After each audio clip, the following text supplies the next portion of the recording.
Шалом. Шалом, шалом. Шинэ өглөөний мэнд хүргэе. 4 сарын 10-ны өдрийн чимээгүй цаг эхлэе.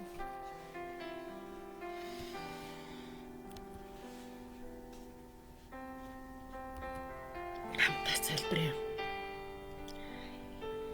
Эзнэр эзэн таны амар амгалан бидэнд хэрэгтэй. Эзэн энэ дэлхийдэр таны амар амгалан хэрэгтэй. Эзэн таны үг хэрэгтэй.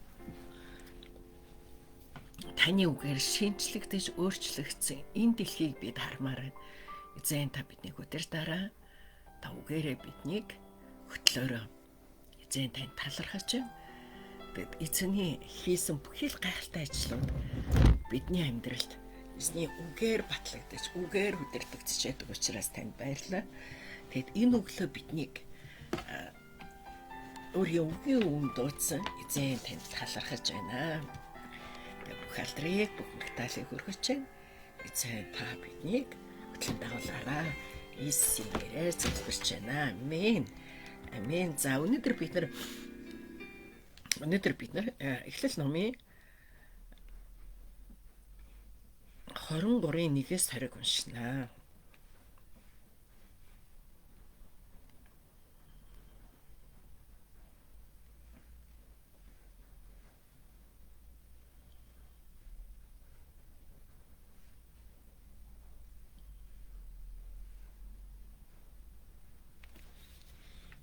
За хорвоог өргсөн бүх үндэсний их гэсэн гिचгтэй. Сара 127 жил амьдрав. Тэрээр Канаан нутгийн Кириат Арба буюу Хебронд үүд болсон бөгөөд Авраам түүний хараас эмгэнэн гашуутахаар дотог шоров. Тэгээд Авраам шарлын дэрэгдээс солдож Хиттчүүдтэй уулзжээ. Тэрээр би бол та нарын дунд суугаад түр цагаач хүн хэсэгхэн газрыг оршуулгын талбай болгон надад эзэмшүүлж өгөөч. Би талигаач хөдөөлүүлж тэнд оршуулъя гэлээ. Хиттчүүд Авраамд хариу өгөхдөө эзэн минь хэлхийг минь болгоо. Бидний дунд байгаа та бол хүндтэй ноён шүү дээ. Та манай оршуулгын газраас хамгийн сайнд нь талигаач оршуулаарай. Тэнд таныг талигаач оршуулахад татгалзах хүн бидний дунд үгүй гэцгээв. Авраам босч тэр нутгийн хээчүүдэд бүхий яслаа тэдэнд хэрв талигаач оршуулахыг та нар зөвшөөрж байгаа л намайг сонсооч. Миний төлөө Зохорын хүү Ефронтой уулзаж түүнд харьяалагддаг газрын захад байгаа Махпелагийн агууг надад өгүүлнэ. Тэр газрыг оршуулгын газар болгож хансан үнээр нь та нарын өмнө надад өгөөгүй. Энэ үед Ефрон Хиттчүүдийн дунд сууж ялаа. Хитт хүн Ефрон Авраамд хандаж тэр хотын их үүдэн дээр ирсэн Хиттчүүдэд бүгдд нь дуулдахуцаар эзэн минь хэлхийг болгоно. Тэр газрыг би танд өгье. Тэнд байгаа агууг нь ч танд өгье. Ард олныхоо нүдэн дээр би өгье. Та талигаач тэнд оршуулаарай гэв. Авраам тэгтэн тэр нутгийн ард олны өмнө михийгээд тэдэнд дуулдахуцаар Ефрон ингэж хэлв. Намайг сонсож болгоо. Би газрын үнийг төлье. Надаас мөнгийг авахтун. Тэгээд би талигаач тэнд оршуулъя гэв. Тэгтэн Ефрон Авраамд эзэн минь миний хэлхийг та болгоо. Энэ газар 400 мянган шекелийн үнэтэй. Гэхдээ энэ бол та бидний дунд юусэн билээ? Талигаач тэнд оршуулаарай гэв. Авраам ч хэлсэн ёсоор нь 400 мянган шекелийн худалдаачдын хэмжүүрээр жинлээд Хиттчүүдийн өмнө Ефронд өгв.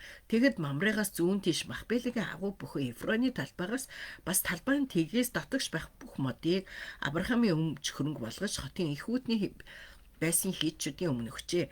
Тэгээд Авраам Канаан нутгийн Хебронд байдаг мамрыгаас зүүн тийш Махпелагийн талбайд байх агууд Сарагаа оршуулв. Тэр талбай доторх агууг нь энхүү Хиттчүүдээс Авраам чиглэж түүнийг эзэмшил оршуулгын газар болгохоор тогтсон билээ. Амен.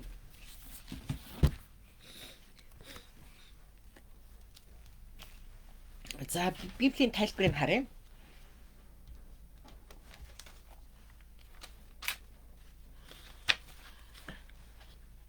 Хорвог оргисон бүх үндэсний их. Авраамын эхнэр Сара төрүүлж нас барав. Канаанчуудаас Махпелийн агууг авч гэр бүлийнхээ оршуулгын газар болгов. Эхнэр нь төрүүлж хорвоог орхисон ч Авраам Сараг оршуулах ганц метр газар ч өмчилж чадаагүй байлаа. Канаан нутагт оршин сууснаас хойш олон жил өнгөрч Авраам урдгийн адил нүүдэлчин хിവэр байлаа. Авраам хийчүүдийн газрыг оршуулахын газраа болгохоор худалдан авъя гэхэд Канаан нутгийн иргэд газраа үнгүй өгөхийг хүсдэг. Авраам жирийн харь хүн биш. Канаан ард олонд хүлээн зөвшөөрөгдөж хүндлэгдсэн ахмад байлаа. Гэхдээ Авраам тэр нутгийн иргэдэд ёс журмын дагуу зохих төлбөрийг нь төлж Махпелийг агууг авч тэндээ оршуулж газар өгнө гэсэн амлалт нь хараахан биелэлээ олоогүй л байна. Гэвч нүдэнд харагдах энэ дэлхийн цаана үрд мөнх оршиж буй Бурхны хаанчлалыг Авраам илүү хүсэмжилж байлаа. За надад өчиг сургамж ивэ. Хебрончуудын 8-ны аргыг Авраам хүлээн зөвшөөрч Авраам, Исаак, Яаков, Ребека, Леаг оршуулах газрыг хуулиасаар худалдан авдаг. Бурхны хаанчлалын тооцооны арга дэлхийн жишгээс өөр энэ дэлхийд гарц хохирол амсах ёстой болсон ч баяр хөөртөө хүлцэн твчиж альваг ялгах чадвар итгэлийг чухалчлан гуйцгаая. Газар нутаг өгнө гэж амласан Бурхны амлалтад итгэсэн Авраам хүний тооцооны аргаас илүү Бурхны амлалтыг худалдан авсан. Би ч гэсэн Бурхны амлалтад харангүй хөрөнгө оруулж байна уу гэж. За өнөөдөр бидний уншсан хэсэг дээр болохоор за нэгдүгürt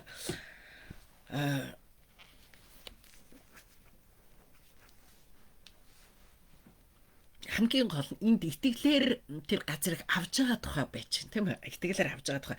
За өнөөдрийн үнсэн хэсгээр Сара 127 наслсан гэж энэ болохоор ерөөсөө Библиэлд байдаг тийм эмэгтэй хүний насыг тодорхойлоод яг тэд насандаа нас орсон гэдгийг тодорхойлсон ганцхан тохиолдол байгаа байхгүй. Тэгэхээр энэ юу хэлж яах вэ гэхээр Сара нөгөө бүх үндэсний их гэдэг аг онцгой энэ дээр гарч ирж байгаа.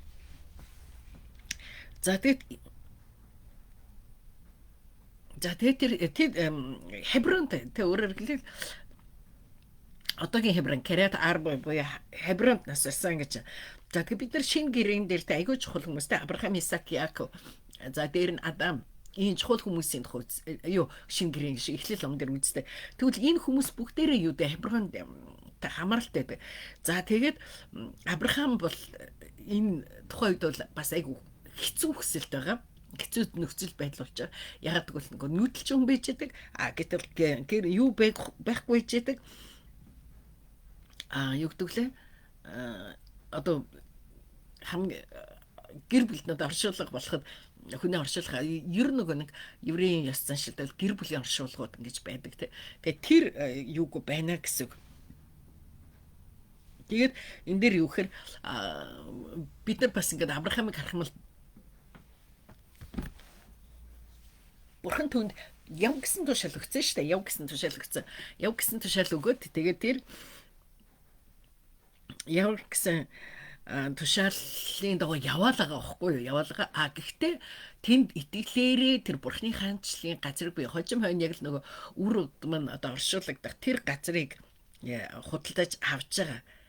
За энэ дээр нөгөө харийн оршин суугч гэдгээр нь одоо гатны хүн гэдгийг юу гэдэг гэр гэсэн үг гэдэг аахгүй. Тогтоох айгу амархан гэр гэсэн үг гэдэг аахгүй. Одоо Солонгос гербан гэж монгол цэглэн байдаг аахгүй. Гербан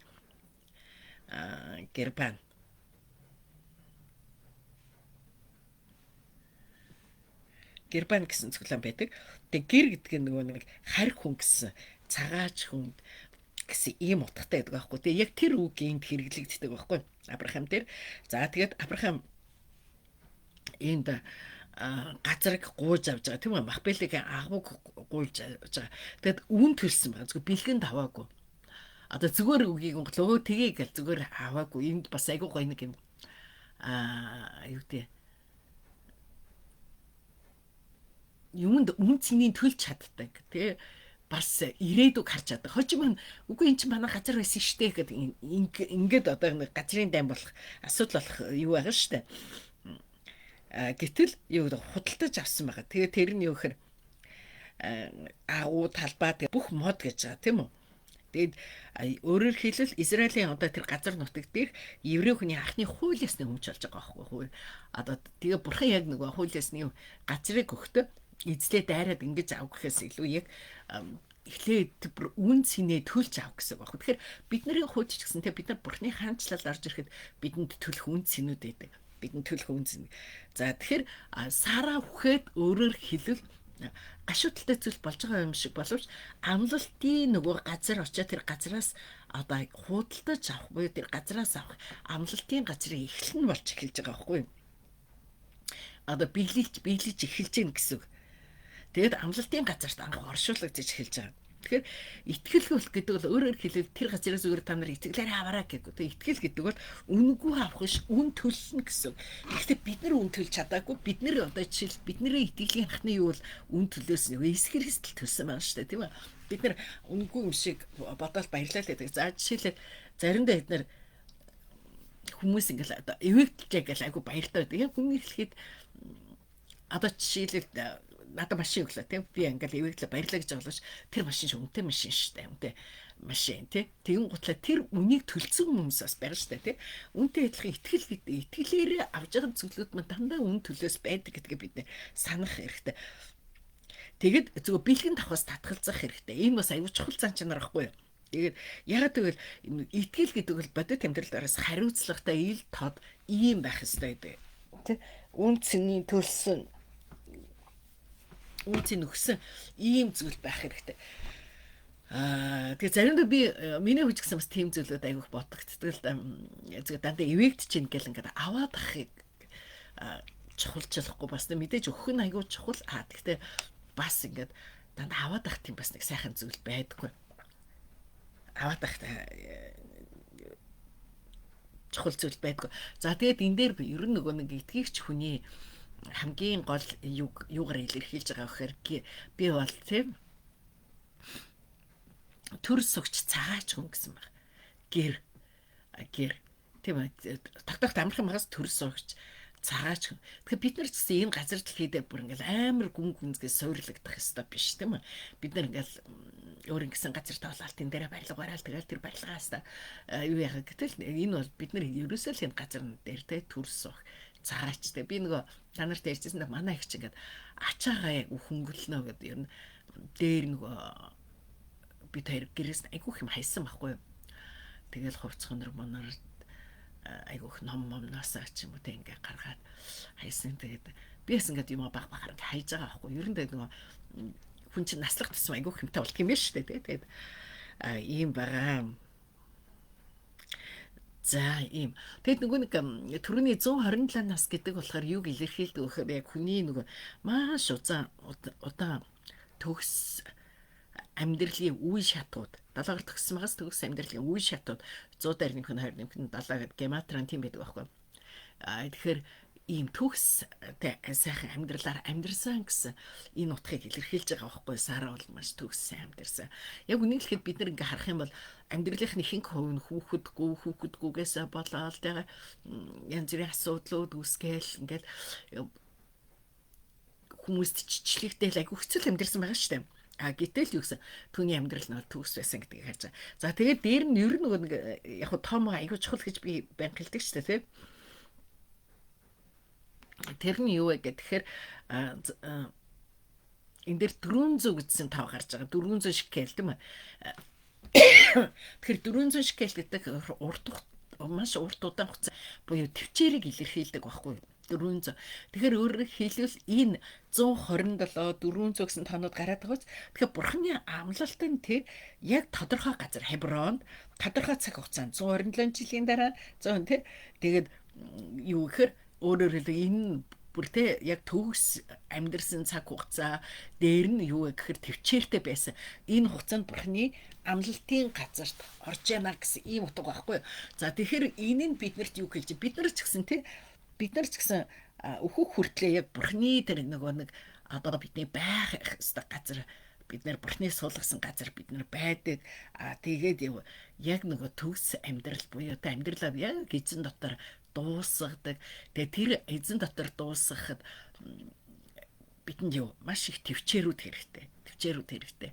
Төвчээр хэрэгтэй. Тэгээд нөгөө та нарт яг би нөгөө нэг одоо ингээд настай болж байгаа болохоор бас айгүй өөр зүйлүүд боддог юм байна л да.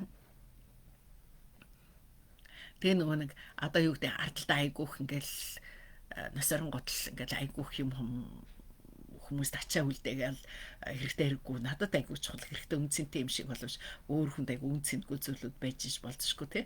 Тэгээд юмнуудаа хаях хэрэгтэй болдог нэгдүгээр.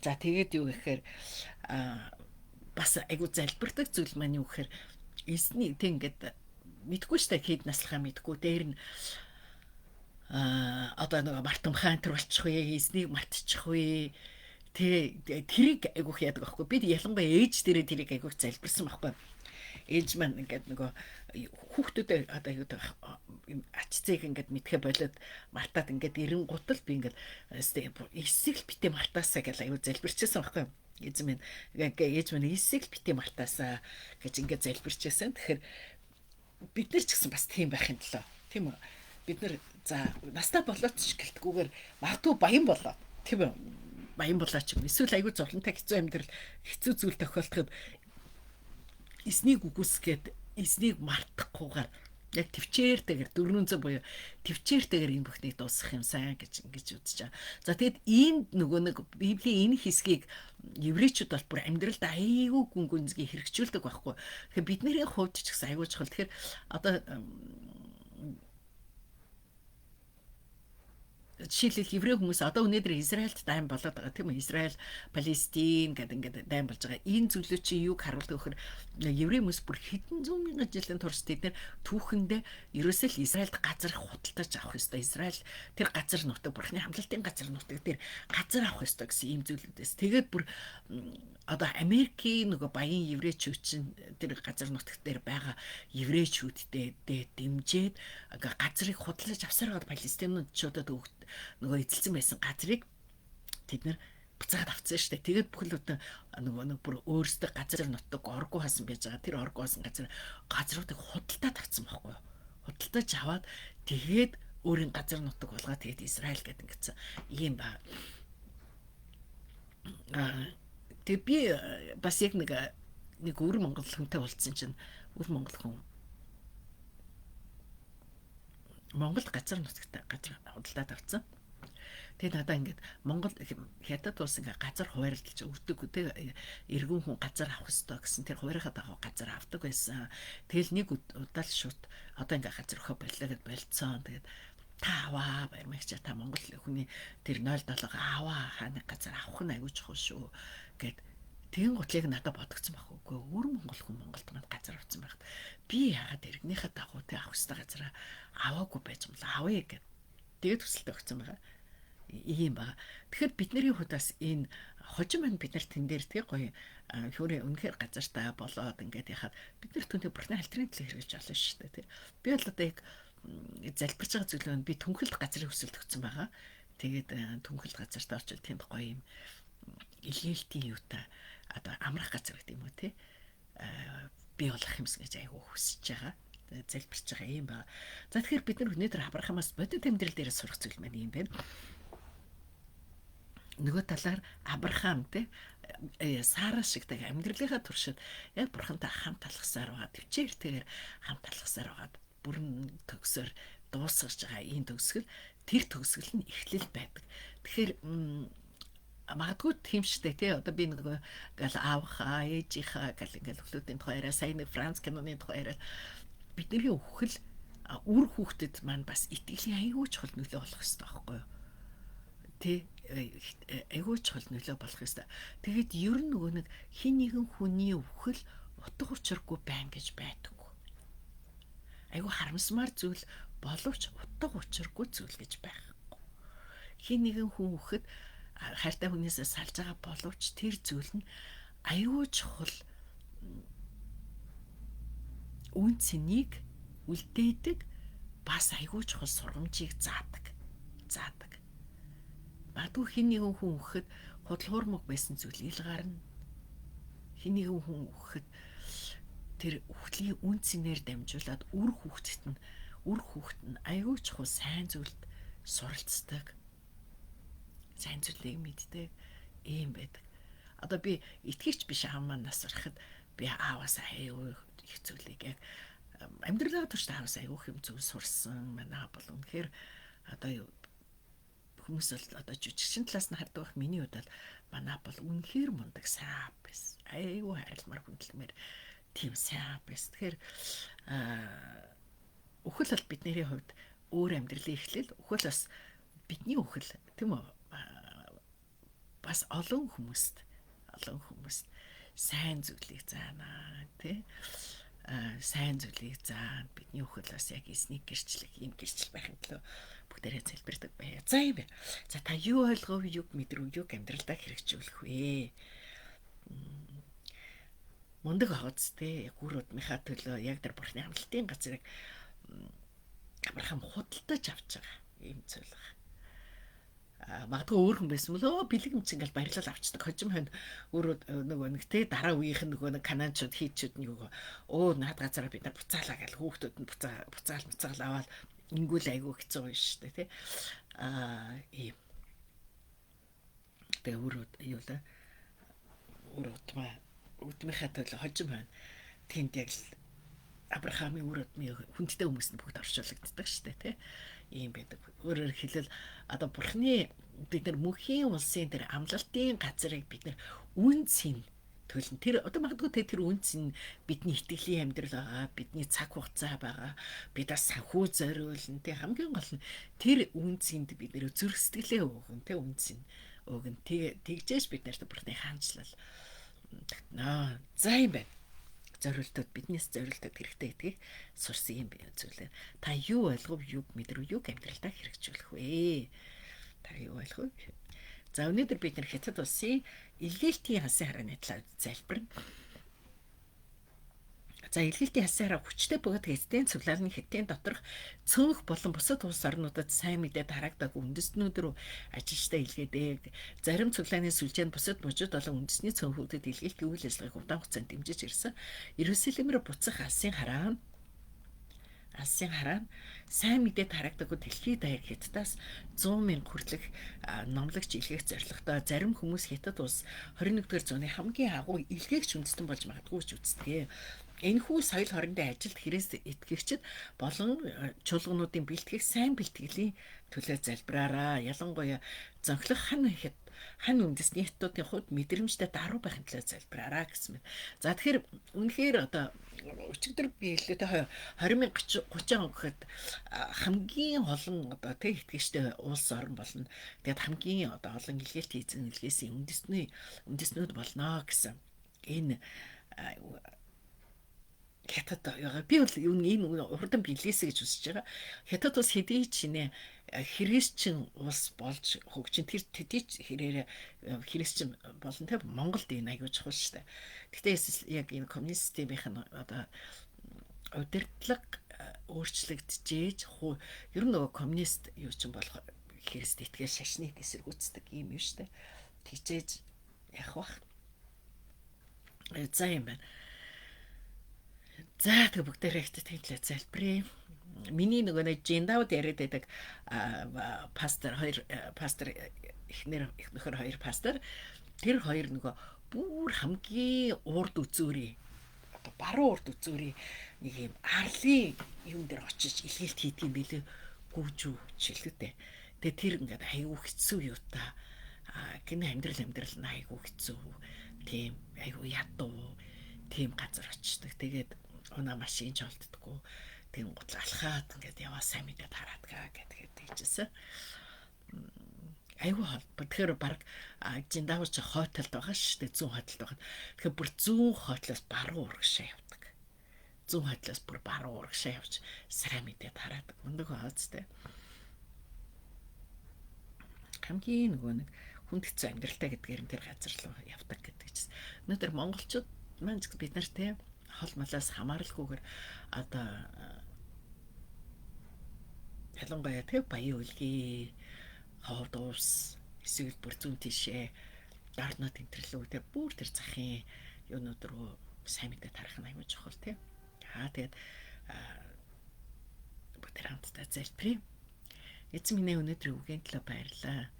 Бидний итгэл бас үнцийн төлөх ёстой зүйлдээ үн төлөх хэрэгтэй байдаг. Бид бас төвчээртэйгээр итгэлийн амьдралаа дуусгах хэрэгтэй гэдэг. Бид итгэлийн амьдралаа яг эзний өмнө төгсөөр дуусгаж сурахад эзэн тав дээр дараа тэгээд ариун сүнс бидний хөтлөөрөө Тэгээд бид яг Сара шиг амьдралаа санаар дуусгамаар байна. Сарагийн үхэл амлалтын газрын авах эхлэл босны адил магадгүй бид бас хизээ нэгэн цагт мөнхийн улс руу явхад бидний үхэл бас олон хүнд итгэлийн гэрчлэл болохоор эзэн та бид төгсгөлөө бид сайн хийхэд та бидэнд туслаарай.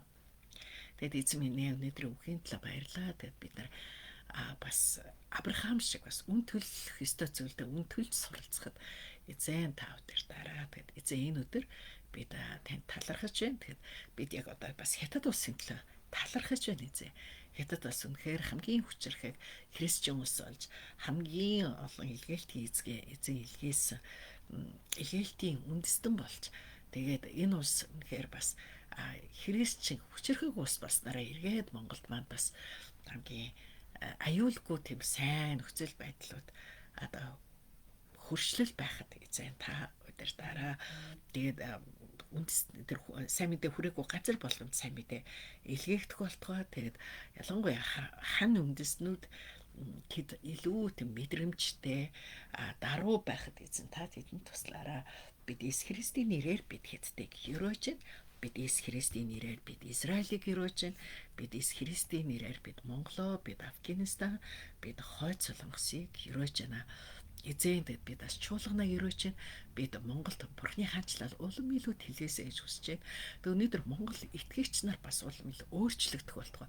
Учир нь гэвэл бид гэр буюу бид цагаачд бид энэ газар төр оршин суугчд хэлээд эзэн минь үнэхээр бид эд хөрөнгө болон ямар нэгэн зүйлд суурлагдах биш. Харин үнэхээр эзэн тань дээр гүн суурлагдсан үндэслэгдэг амьдрахад та туслаарай. Тэгээ та биднийг үргэлж хамгаалаарай эзэн. Тэгэд эзний амар тайван биднийг хамгаалах болтугай. Тэгээ үнэхээр биднийг ямар ч аюул сүрэлгүйгээр эзэн та бол бидний харуул, та бол бидний хамгаалагч учраас бид танд Монгол улсаа танд өргөж байна. Монгол улсад маань амар амгалан байх болтугай. Тэгээд эзэн бас бидний христчэн хүмүүсийн нөлөөгөөр тэгэхээр Монголд маань өөрчлөлтүүд ирэх болтугай. Иесийн нэрээр залбирч байна. Амин. Амин. За тунхаглах ишлэл. Эзний уулууд хэн авирч болох вэ? Ариун газарт нь хэн зогсож болох вэ? Цэвэр гартаа ариун зүрхтэй хуурмаг хосон сэтгэлээ өргөөгүй худал тангараг тавиагүй нь буюу тэрээр эзнээс ёроолыг авралынхаа бурхнаас зөвхт байдлыг хүртэх болно. Дуулал 24-ийн 3-5. Амин. За цээжлэх ишлэл. Иесус бол Христ Бурхны хүү мөн гэдэг та нарыг итгэхээсэ гэсэндээ эдгээр нь бичигдсэн юм а. Тийнхүү итгэснээрээ та нар түүний нэрээр амьтай болох юм. Иохан 20:31. Амин. За өнөөдөр үнэхээр онцгой өдөр байх болно. Тэгээд та эзний дотор улам илүү урам зоригтой байгаарай. За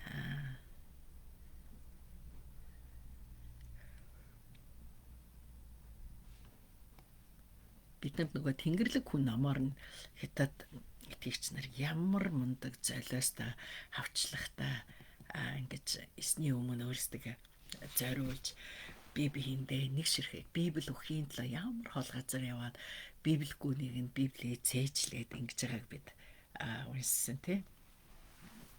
Тэгээ би та нарт ярьсан тий нөгөө Тэнгэрлэг хүний тэр ян ахыг одоо сүнслэг одоо дэмжигч удирдагч байсан тэр ян ахын одоо сүнслэг ах буюу хүү гэд тэр хүнтэй би уулзсан шүү дээ.